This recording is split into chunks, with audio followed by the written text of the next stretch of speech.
Fala você, sua lenda, eu sou o Flávio do Legends Modo Carreira, desde já te convidando a se inscrever nesse canal, tocar na notificação, que hoje a gente vai falar sobre a Itália, rapaz, mamma mia, Itália, seleção italiana de futebol que foi campeã do mundo lá de 2006, quebrando já um jejum, um tabu de 24 anos sem conquistas aí de títulos mundiais. Era uma seleção que ficou conhecida, né, por ser muito pautada no sistema defensivo, uma seleção que jogava ali de forma, como é falado hoje em dia, né, forma reativa, que explorava muito bem os contra-ataques. Isso é bem verdade, sim, mas também tinha o seu talento, o seu brilhantismo ali quando tinha que propor o jogo, né? Era uma seleção que a gente vai ver os jogadores, você vai ver que, pô, os caras eram extremamente talentosos ali do meio pra frente, então essa visão aí que era uma seleção que só retrancada, que só sabia se defender, não é tão verdade assim. E outra coisa, mesmo que fosse também, né, mano, se fosse assim, não teria problema algum. E cara, uma coisa que a gente tem que mencionar também, que rodeava essa seleção italiana, que fazia parte, né, do contexto ali da época, era o tal do calciopoli. O que era o calciopoli? Era um esquema de manipulação de resultados que rolou ali no futebol italiano na temporada de 4-5 e 5-6. Mas isso aí a gente já troca a ideia. Vamos ver a escalação primeiro aí da seleção do Marcello Lippi. Gianluigi Buffon era o paredão número 1. Zambrotta era o lateral direito. Fábio Cannavaro e Marco Materazzi formavam a dupla de zaga. E o Fábio Grosso fechava a linha de defesa. Os volantes eram Andrea Pirlo e, claro, seu fiel escudeiro, Gennaro Gattuso. O Camoranesi jogava pela direita e o Perrotta pela esquerda. O Totti era uma espécie de segundo atacante, e o Luca Toni era o camisa 9 do time. O Marcello Lippi era o treinador, e o Alessandro Nesta, que saiu lesionado, o Daniele De Rossi e o Del Piero também foram caras importantes. Cara, na seção aqui de craque da equipe é bem comum a gente botar defensor, né? Mas não vai ter jeito, vamos ter que colocar o melhor jogador do mundo, eleito pela FIFA, pelo menos, né? O Fábio Cannavaro, mano. O Cannavaro que fez uma Copa, assim, impecável, mano. O cara foi espetacular, mano. O tempo de bola dele, a forma com que ele antevia as jogadas, o 1 contra 1 dele era espetacular. Praticamente nenhum atacante passava por ele nesse Mundial aí. Fez uma Copa, assim, de almanaque que, lógico, né? Muito em função disso, fez com que ele ganhasse o prêmio de melhor do mundo. Tirando também que é muito bonito o tal do Fábio Cannavaro. Já até falei isso em outro vídeo, mas volto a reiterar aqui, né, que é importante sempre. Então, tá aí, Fábio Cannavaro, grande craque italiano dessa Copa. Cara, a peça-chave eu vou botar o Buffon, porque assim, ele fez defesas muito importantes em momentos cruciais durante a Copa inteira, praticamente, em todas as partidas.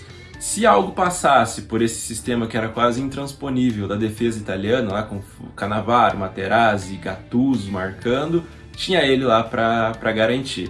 Foi o melhor goleiro do mundo de 2006 também, com toda a justiça, com todo o mérito possível. Ele fez uma defesa, rapaz, numa cabeçada do Zidane na final, que é coisa assim, obra de arte. O Zizou cabeceou, já tava correndo pro abraço, mas o Buffon foi lá para defender. E vamos fazer uma menção honrosa também ao Pirlo, cara. O Pirlo que jogou muita bola, jogou uma barbaridade nessa Copa do Mundo aí.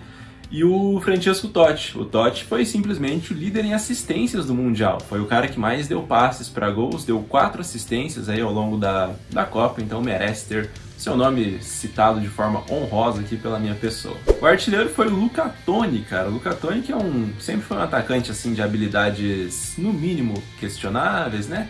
Mas a função do cara era botar a bola pra dentro, né? E nessa época aí em questão, ele estava fazendo isso com muita facilidade. Tanto que ele foi o artilheiro do campeonato italiano da temporada de 2005-2006. Ele jogava pelo time da Fiorentina na época, inclusive. Na temporada, pra você ter ideia, mano, o cara jogou 42 jogos e meteu 33 gols. Não tinha como não ser o camisa 9 da Itália na Copa. Um jogador com esse nível de desempenho. No Mundial em si, ele meteu 2 na seleção ucraniana, foram só esses, mas ele foi importante também, foi participativo, era um cara que se doava bastante. Então tá aí o Luca Toni e o artilheiro da seleção italiana. A Itália ganhou a Copa do Mundo de 2006. E cara, todas as prerrogativas para a seleção italiana chegar nesse Mundial eram negativas. Muito em função do que eu já tinha comentado, aquele esquema lá de manipulação de jogos, que que era o seguinte: os dirigentes, principalmente os da Juventus, eram os caras mais encrencados ali, eles faziam seus contatos e decidiam quais árbitros iriam apitar os jogos da Juve. Eles decidiam, ia lá, trocava ideia com o cara, falava: olha, é o seguinte, você vai marcar pênalti, você não vai dar impedimento, você vai dar impedimento nada a ver pros caras, enfim, vai meter a mão, né? Uma linguagem assim mais popular. E, mano, rolava ameaça de morte, rolava muito dinheiro nessa brincadeira toda aí. Pra ser descoberto, né? Envolveu o serviço secreto italiano, pra você ter noção do quão profissional eram os caras, né, mano? E, cara, o Marcello Lippi, o treinador da seleção da Itália, ele usou isso também pra motivar a galera, né? Porque a imprensa tava de mal com o time, tava tudo dando errado. Então ele falou: mano, vamos lá, aqui é nós por nós, vamos pra dentro e vamos ser campeão. Esse lance de esquema de manipulação já tinha acontecido lá no início da década de 80, pra você ter ideia. Eu citei isso no vídeo que eu falei do Milan, inclusive, Milan de 88 até 90, e foi esse mesmo esquema aí. Só que o que aconteceu, mano? A Itália foi campeã do mundo, lá em 82. Então, quase num contexto assim bastante parecido até. E com relação aos últimos resultados, né, da Itália, em 2002 foram simplesmente assaltados contra a seleção da Coreia do Sul, que era anfitriã, né, dona da casa e tal. Meteram a mão da Itália, a Coreia do Sul acabou passando, isso foi nas oitavas. Na Eurocopa de 2004, mano, uma eliminação muito frustrante logo na fase de grupos do torneio. E, mano, se for falar em favoritismo, a gente tem que citar logo o Brasil, né? Igual eu já falei em outros vídeos por aí, a seleção brasileira de 2006, no papel, era fenomenal, tinha tudo para ganhar aquela Copa, mas outras seleções, digamos, que estavam ali à frente da Itália, né? Por exemplo, a seleção da Alemanha, cara, que era dona da casa. A Holanda é sempre forte. Portugal, mano, geração muito boa. Inglaterra, vários e vários craques. A Argentina, mano, vinha bem também, tinha uma seleção bem bacana. E a Espanha, né? A Espanha sempre cotada aí, além, lógico, da França. Então, digamos que tinha toda essa turma na frente da Itália, enquanto a Itália era um ponto de interrogação. Ninguém sabia o que podia acontecer ali. Cara, a Itália caiu no grupo E da competição. Vamos falar agora de Copa do Mundo, rapaz. Caiu no grupo E. E se você pensa que foi uma passada de grupo fácil, eles avançaram com tranquilidade, você está redondamente enganado. A estreia foi contra a boa seleção de Gana. A Itália fez 1-0 com o Pirlo, depois de um canto ali, ele bateu muito bem de fora da área, chutaço de fora da área, fez um golaço. Depois o Iaquinta, bem ao estilo contra-ataque italiano, fez o segundo ali, o gol que matou o jogo, e estreou bem, estreou com vitória a Itália. O segundo jogo foi contra a seleção dos Estados Unidos, cara. O Alberto Di Lardino fez o gol do 1-0, era um atacante que eu gostava muito quando era pequeno, mano, um cara que marcou a minha infância. Mas os americanos conseguiram um empate, rapaz. O Zaccardo fez um gol contra bizarro, mano. Ficou com essa carinha de gol contra, literalmente, porque espirrou o taco dele ali. O Buffon também não pôde fazer nada. E acabou que esse jogo terminou empatado em 1-1. Mas o saldo foi bem negativo para a Itália, por conta da expulsão do De Rossi, mano. O De Rossi acabou sendo expulso, ele deu uma cotovelada no jogador americano, pegou um gancho de quase a Copa toda, teve que desfalcar a seleção italiana, e ele só voltou na final daí, mano. Então a Itália perdeu ali um dos seus principais homens de meio campo pro Mundial, praticamente. E no terceiro jogo a Itália bateu a seleção da República Tcheca, uma outra seleção muito boa na época, que tinha o Pavel Nedved, que era o grande nome da tcheco, né, cara? Eles venceram aquela partida por 2-0, jogaram o segundo tempo inteiro praticamente com um homem a mais, fizeram ali um jogo bem regular, né? Dominaram a partida, se bem que a República Tcheca teve várias chances, o Buffon pegou muito nesse jogo também, é bom fazer esse adendo. E, cara, a Itália venceu por 2-0, então o Materazzi entrou nesse jogo aí, porque o Nesta saiu machucado, saiu lesionado. E digamos até que nem fez falta, mano, porque o Materazzi fez uma baita de uma Copa. Então, eu falei que o Materazzi fez uma baita de uma Copa, mas ele fez cagadinha no jogo de oitavas de final. Porque, ó, a Itália tinha pela frente a seleção australiana, a Austrália de Tim Cahill, né? E o Materazzi acabou sendo expulso nesse jogo, ele foi parar um ataque promissor ali, tomou-lhe o cartão vermelho. Então já desfalcou a Itália para essa partida e também ali pro próximo jogo, né? Só que o que aconteceu nesse jogo aí? A Itália pressionou bastante, tal, teve bastante posse de bola, teve diversas chances. O Luca Toni, o que perdeu de gol foi sacanagem, foi brincadeira, seu Luca Toni. A Austrália, por sua vez, deu seus sustinhos ali no Buffon também. E o jogo, cara, ele se encaminhava, ele tava com toda a cara, tava fedendo a 0-0 e prorrogação.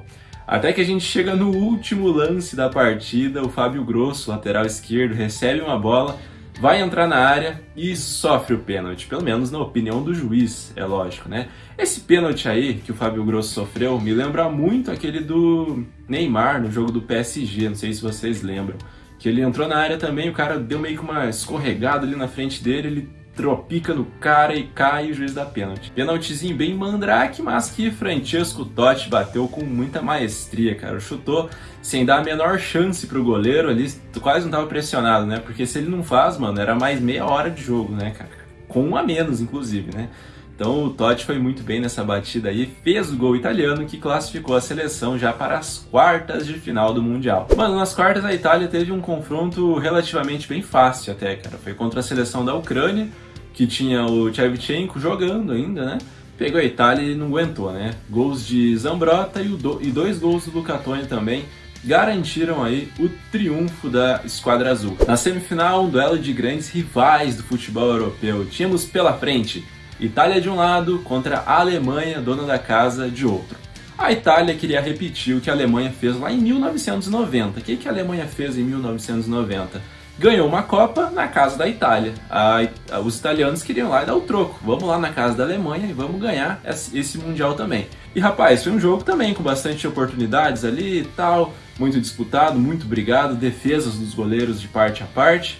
Mas o 0 acabou que não saiu do placar durante os 90 minutos. Ou seja, vamos para a prorrogação. Durante o tempo normal, a Itália já estava apostando muito na bola parada. Esse era um fundamento no qual a seleção italiana levava quase sempre vantagem, era uma seleção muito boa no jogo aéreo. E aconteceu que depois de um canto, isso já aos 13 minutos do segundo tempo da prorrogação. Então assim, essa seleção italiana gostava de deixar as coisas para a última hora, parece até Brasil, né, rapaz? Aconteceu um escanteio para a Itália, uma bola rebatida ali, no rebote caiu no pé do Pirlo. Ele tinha diversas opções, cara, ele podia dar um passe simples para o lado, podia cruzar de qualquer jeito, podia, com o corpo tudo errado, tentar chutar no gol, mas o gênio é embaçado, né? O Pirlo achou uma bola pro Fábio Grosso que não existe, mano. O lateral esquerdo italiano, por sua vez, bateu com muita maestria na bola, bateu ali fazendo o arco, fazendo a banana, a curva. O goleirão Lehmann não conseguiu alcançar e ali a Itália fazia 1-0, rapaz. Isso já quase que no apagar das luzes. Mas não acabou por aí, porque teve mais. A Alemanha, lógico, se jogou pra frente, foi com tudo, porque não tinha opção ali do que fazer. Foi lá, acabou que tomou um contra-ataque no final do jogo, o Gilardino recebeu uma bola que começou lá no Cannavaro, o Del Piero, ali na ultrapassagem, recebeu um passe lindo do Gilardino e bateu também na saída do Lehmann e fechou o caixão, aí não tinha o que fazer, né? Foi fazer o gol, o juiz acabar o jogo. Jogo emocionante, cara, um dos melhores jogos aí na história das Copas por conta do desfecho, né, cara? O desfecho inesperado e tal, muito bacana que aconteceu. Foi mais emocionante até que a final, eu diria. Isso calhou, então, da Itália ser finalista da Copa. Mas com a Itália é quase sempre assim, né, mano? Dificilmente você tem uma Itália favorita ali, com polpa de melhor time, que chega e ganha, né? Isso aconteceu recentemente, em 2021 agora, né? Tivemos ali a Eurocopa, a Itália com o melhor time, era favorita, foi campeã. Mas é raro. A Itália normalmente funciona na base do não favoritismo. Quando ninguém acredita, ninguém bota fé, os caras vão lá e chegam. Então a Itália passou para a final da Copa e pela frente o adversário seria a grande seleção da França, mano. A França que fez uma Copa de 2002 desastrosa, mas antes disso, ó, 98, como eu já tinha falado, né? Tirou a Itália nas quartas. Em 2000, ganhou a Euro da Itália no gol de ouro, na prorrogação. Então era chance para os italianos de fato, vamos exorcizar esse fantasma aí, que é a França. A França não chegou por acaso nessa decisão aí. Tirou a Espanha, tirou a seleção brasileira e tirou Portugal. Fez uma campanha assim muito boa. O Zidane, rapaz, estava jogando muita bola, era o grande craque dessa seleção, bastante experiente, mas muito boa também, muito consistente. E com bola rolando, o Zinedine Zidane, ele mesmo, ele bateu um pênalti que foi sacanagem, né? Pouca frieza, graças a Deus. Meteu uma cavada numa final de Copa no melhor goleiro do mundo, mano. Só isso que o cara fez. Aos 19 minutos ainda do primeiro tempo, o Andrea Pirlo bateu um canto, Marco Materazzi de cabeça fez o gol do empate, 1-1. Só que esses dois personagens aí ainda tem muito que se falar sobre eles, né? Zidane e Materazzi. E aí esse empate se estendeu até o final do jogo, cara. Então tivemos prorrogazione. O que aconteceu nessa prorrogação aí, mano? Com 110 minutos de jogo, ou seja, faltava só 10 ali para acabar e para os pênaltis. A galera já estava cansada, já estava pensando em como que ia bater, como que ia cobrar o pênalti. Aconteceu aí um dos lances mais icônicos, mais emblemáticos de toda a história dos mundiais, que foi, lógico, a cabeçada de Zinedine Zidane no Marco Materazzi. O Zidane, mano, disse que o Materazzi falou da mãe dele, o Materazzi disse que foi a irmã, enfim, não sabemos, cada um falou uma coisa ali. Certo é que, mano, essa é, digamos, uma provocação meio que normal, entre aspas, dentro do jogo, né, cara? Não justifica o cara perder a cabeça desse jeito, ainda mais um jogador experiente. O último jogo da carreira dele, mano, o Zidane se aposentou depois dessa partida aí, então a última imagem que ficou dele foi ele saindo ali, passando do lado da taça. Essa é uma imagem bem conhecida também. E rolaram diversas teorias da conspiração, né, cara, sobre o que motivou de fato o Zidane a fazer isso, né? Será que foi realmente um momento de fúria ali, de raiva? Ou ele simplesmente não queria ganhar essa Copa? Pode parecer estranho, né? Até mesmo contraditório. Como assim o cara não quer ganhar? O cara tá jogando ali, tá suando, se dedicando. Já tinha seus 34, 35, 36 anos, não lembro. Como assim não queria ganhar? Então, muito se fala que por conta dele ser tretado com o treinador, o Domenech, que também era um cara bastante excêntrico, bastante polêmico, ele simplesmente queria que a França não ganhasse aquele Mundial. Ele já tinha ganhado dele lá em 98, tava sossegado. Então, assim, da parte do Zidane, talvez ele não queria que o treinador vencesse o Mundial, então ele planejou ser expulso, virou o centro das atenções, ganhou todos os holofotes. Não sei se é verdade, não saberemos nunca isso aí, a menos que o próprio venha e dê uma declaração bem concisa mesmo, e aí a gente tira a prova dos 9. Certo é que a disputa foi de fato para os pênaltis do lado italiano. Pirlo, Materazzi, De Rossi, Del Piero fizeram, e o Trezeguet, rapaz, chutou uma bola no travessão, a bola explodiu no travessão do Buffon, e o grande finale teve Fábio Grosso, que estufou a rede da França e sagrou então a Itália campeã do mundo de 2006. Mano, um time que não tinha status de favorito, chegou na Copa cercado ali de desconfiança. Essa seleção italiana aí acabou se superando, mostrou que era um time muito guerreiro, mas também tinha muita técnica, tinha muita capacidade de controlar os seus adversários, dominar os jogos, um time que sofria poucos ataques. A gente fala muito do sistema defensivo ser bom, mas lógico que isso começa lá no atacante, né? Então todo mundo se doava, se dedicava muito.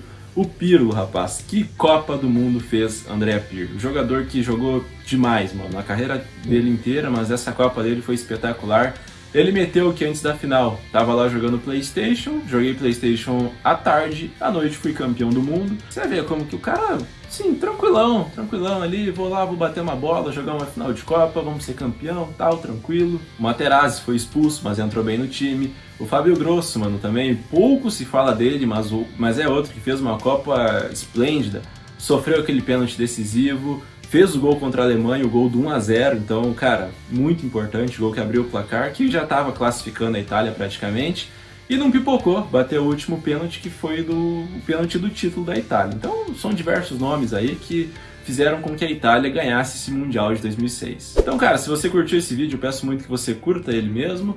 Se você não curtiu, dá o dislike, e mais que isso, né? Manda aí pros seus amigos, compartilhe, dissemine o conteúdo aí pela internet afora, que eu vou estar agradecendo muito, e isso faz com que eu continue a fazer vídeos como esse.